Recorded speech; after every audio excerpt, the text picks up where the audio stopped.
In this week's episode, we profile two South Africans who lead the way in showing us how jobs can be created. It's about implementation and keeping things simple.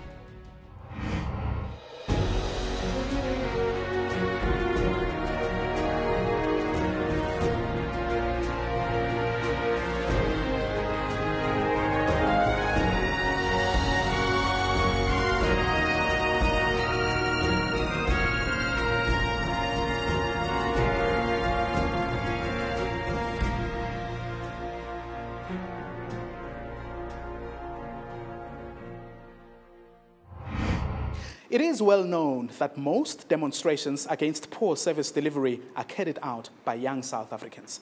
They are the ones who are hardest hit by problems like unemployment. Now, Cape Town resident Alexander McCleod believes high school students should take practical studies in job creation. A few years ago, he set an example when he designed a course that equips scholars with entrepreneurial skills, helping them to start their own businesses.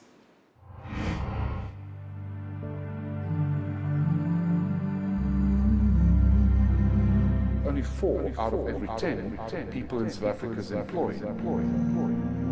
We're not creating enough jobs because we're not creating enough businesses, because we're not supporting enough youngsters getting involved in entrepreneurship.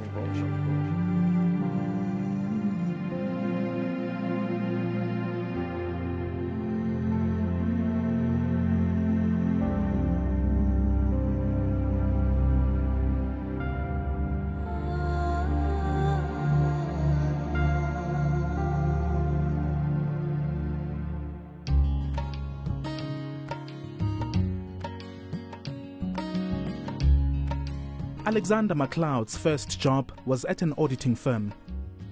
It was here that he learned how business really worked. He read extensively and discovered that many successful entrepreneurs started their companies at a young age. And I've been tracking this, and I've been really interested in this sort of thing for many years. And I thought, this is amazing. There's obviously something in it. But why is nobody really doing anything to activate more entrepreneurial activity amongst high school learners? At the time, Alexander was about to start his own business, but he also had an interest in teaching. I always knew I was going to run my own business. I always knew I was going to be involved in education, but I was never going to teach maths and science and English. And I really realized that, look, here's the opportunity. In 2011, Alexander started a company that designed and ran a course in entrepreneurship for high school learners. His starting point was his former school in Cape Town.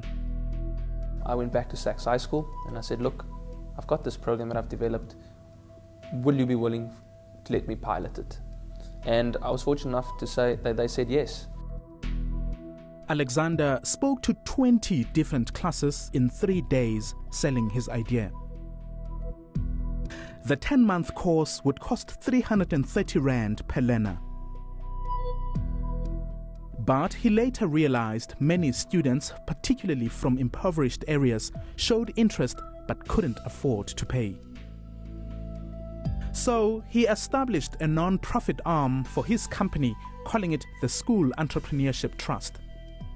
Through the School Entrepreneurship Trust, the aim initially was to try and get large groups of learners into one venue for a couple of days to really just expose them to the concept of entrepreneurship and the viability of becoming an entrepreneur as a career path. He later partnered with the Western Cape Economic Development Department. When I met Alex after he came to Rustenburg, my school, to try and promote his entrepreneurship course and get as many girls to sign on board with his course, I decided that I'm going to be a part of his course. Nusa Jacobs took the 10-month course.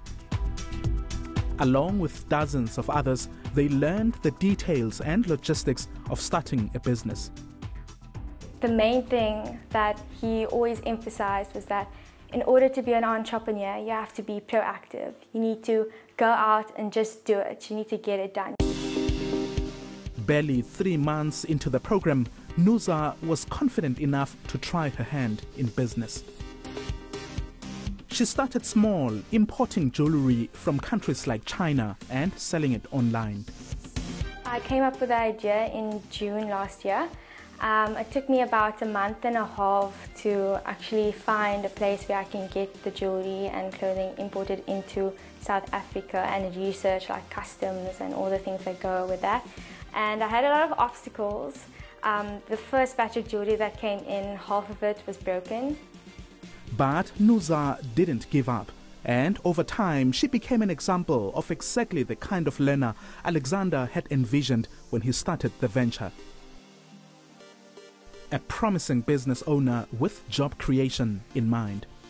When you see a learner come to you and say, I've just made 1,500 Rand, that for me is the result. It's not about whether I have 100 learners sitting in the class, but about how many of those 100 learners are going to come running to me, and they literally all do.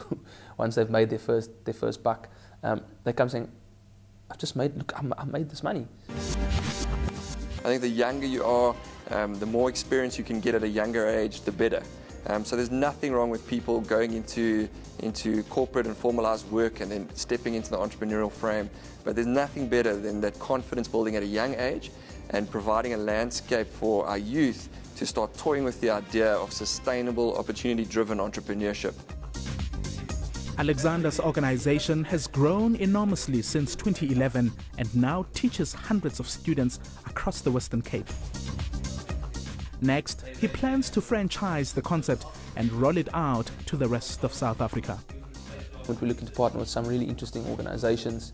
One of them is already in about 40 different countries throughout the world. They're very interested in what we're doing and they're wanting to partner with us because they focus on post-school entrepreneurship. Don't wait. Entrepreneurs, we don't wait. We are proactive. We do things ourselves. You cannot wait for handouts. You cannot wait for people to come to you. Entrepreneurs go to market. We don't wait for the market to come to us. There you have it. If you are inspired by Alexander's initiative and would like to get involved, you can call the number on your screen. Still to come, turning a problem into a great business opportunity.